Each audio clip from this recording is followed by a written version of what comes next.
ಮಕ್ಕಳೇ, ನೀವು ಅಕ್ಬರ್ ಮತ್ತು ಬೀರ್ಬಲರ ಕಥೆಗಳನ್ನು ಈಗಾಗಲೇ ಸಾಕಷ್ಟು ಕೇಳಿರಬಹುದು. ಅಕ್ಬರನ ಮಂತ್ರಿ ಬೀರ್ಬಲ, ಅವನು ಸಾಕಷ್ಟು ವಿಷಯಗಳಿಂದ ಆ ರಾಜ್ಯದಲ್ಲಿ ಜನರನ್ನು ನಗಿಸ್ತಿದ್ದ, ರಾಜನನ್ನು ಕೂಡ ನಗಿಸ್ತಾ ಇದ್ದ. ಕೆಲವು ಅಸ್ಪಷ್ಟವಾದಂತಹ ಅಥವಾ ಕೆಲವು ಬಿಡಿಸಲಾರದಂತಹ ಸಮಸ್ಯೆಗಳನ್ನು ಕೂಡ ಅವನು ಸುಲಭವಾಗಿ ಬಿಡಿಸಿಬಿಡ್ತಿದ್ದ. ರಾಜನಿಗೆ ಅವನ ಬಗ್ಗೆ ಹಾಗಾಗಿ ಭಾಳ ಅಭಿಮಾನ, ಖುಷಿ. ಒಂದು ಸಂದರ್ಭದಲ್ಲಿ ಒಬ್ಬ ಹೊರದೇಶದವನು ಅಕ್ಬರನ ಆಸ್ಥಾನಕ್ಕೆ ಬರ್ತಾನೆ. ಬಾದಶಾ ಬಂದು ಹೊರಗಿಂದ ಬಂದವಲ್ವವ ಅಕ್ಬರನಿಗೆ ಹೇಳ್ತಾನೆ, ನನ್ನ ಬುದ್ಧಿವಂತಿಕೆ ಜಗತ್ಪ್ರಸಿದ್ಧವಾದಂಥದ್ದು. ನಾನು ಆ ರೀತಿಯ ಬುದ್ಧಿವಂತನಾದ್ದರಿಂದ ಹಲವು ಸಮಸ್ಯೆಗಳಿಗೆ ಉತ್ತರವನ್ನು ಕೊಟ್ಟಿದ್ದೇನೆ. ಆದರೆ ನಿಮ್ಮಲ್ಲಿ ಯಾರೂ ಅಂಥವರು ಇದ್ದ ಹಾಗೆ ಇಲ್ಲ ಎಂದು ಹಾಗೆ ಹೇಳಿದಾಗ ಅಕ್ಬರ, ಇದ್ದಾರೆ, ನಮ್ಮಲ್ಲೂ ಭಾಳಷ್ಟು ಮಂದಿ ಇದ್ದಾರೆ ಎಂಬುದಾಗಿ ಹೇಳಿದಾಗ ಬೀರ್ಬಲನನ್ನು ತೋರಿಸ್ತಾನೆ. ಓಹೋ ಹೌದಾ ಅಂತ ಹೇಳಿ ಇವನು ಕೂಡ ಅವನನ್ನು ಯಾವುದೇ ರೀತಿಯಾಗಿ ಸಿಕ್ಕಿ ಹಾಕಿಸಬೇಕು ಅಂದು ಅಕ್ಬರನಿಗೆ ಒಂದು ಪ್ರಶ್ನೆಯನ್ನು ಕೇಳ್ತಾನೆ. ನಿಮ್ಮಲ್ಲಿ ಯಾವುದೇ ವಿದ್ವಾಂಸನೂ ಉತ್ತರಿಸಬಹುದು. ಈ ನಗರದಲ್ಲಿ ಇರುವ ಕಾಗೆಗಳ ಸಂಖ್ಯೆ ಎಷ್ಟು ಅದನ್ನು ಹೇಳಬೇಕು ಎಂಬುದಾಗಿ ಆ ಬಾದಶಾ ಅಕ್ಬರನಿಗೆ ಹೇಳ್ತಾನೆ. ಆಗ ಅಕ್ಬರನ ತುಂಬ ಇದೇನು ಇಂಥ ಪ್ರಶ್ನೆ, ಕಾಗೆಗಳನ್ನು ಲೆಕ್ಕ ಮಾಡುವುದೇ ಅಂಥೇಳಿ ಅವನಿಗೆ ಅದು ಆಶ್ಚರ್ಯ ಆಗ್ತದೆ. ಮತ್ತು ಅವನು ತಲೆ ಕೆಡಿಸ್ಕೊಳ್ತಾನೆ, ಏನು ಮಾಡೋದು.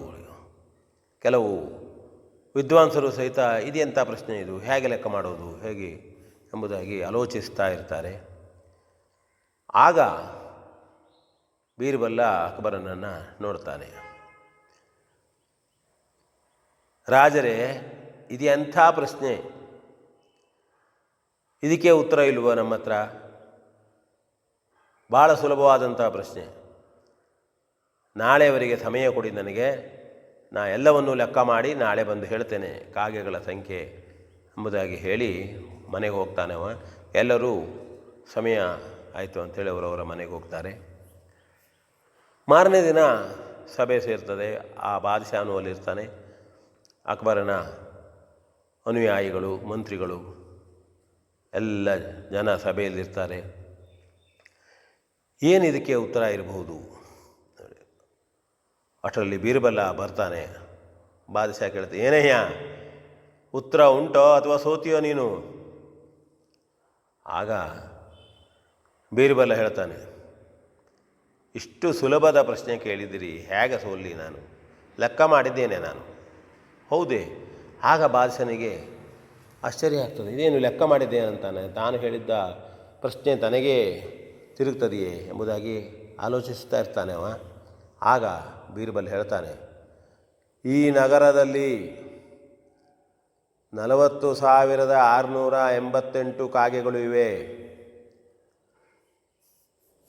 ಕೆಲವು ಕೆಟ್ಟ ಕಾಗೆಗಳು ಹೊರಗಿನಿಂದ ಬಂದಿವೆ ಎಂಬುದಾಗಿ ಅವನು ಹೇಳ್ತಾನೆ. ಆಗ ಬಾದಶಾ ಮತ್ತೆ ಅವನು, ಹೇಗೆ ಹೇಳಿದಿ ನೀನು, ಯಾವ ರೀತಿಯಲ್ಲಿ ಲೆಕ್ಕ ಮಾಡಿದ್ದಿ? ಸುಳ್ಳಿರ್ಬೋದಲ್ಲ ಎಂಬುದಾಗಿ ಸುಳ್ಳು ಇರಬಹುದಲ್ಲ ಎಂದು ಹೇಳಬೇಡಿ.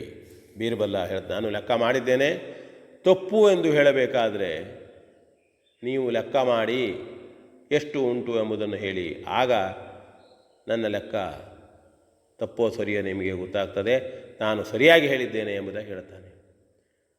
ಆಗ ಬಾದಶಾನಿಗೇನು ಮಾಡೋದು? ನಾನು ಇದನ್ನು ಲೆಕ್ಕ ಮಾಡಲಿಕ್ಕೆ ಆಗ್ತದೆಯೋ?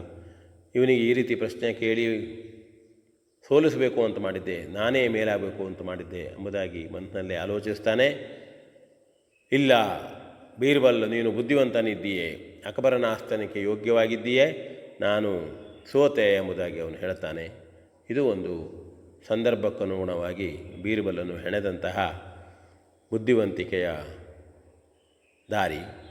ಅಕ್ಬರನಿಗೆ ಖುಷಿಯಾಗ್ತದೆ, ಅವನನ್ನು ಸತ್ಕರಿಸ್ತಾನೆ, ಸನ್ಮಾನಿಸ್ತಾನೆ. ಇದೊಂದು ಕೇಳುವ ತಿಳಿದುಕೊಳ್ಳುವ ಕಥೆ. V N Bhagwat, Baraballi.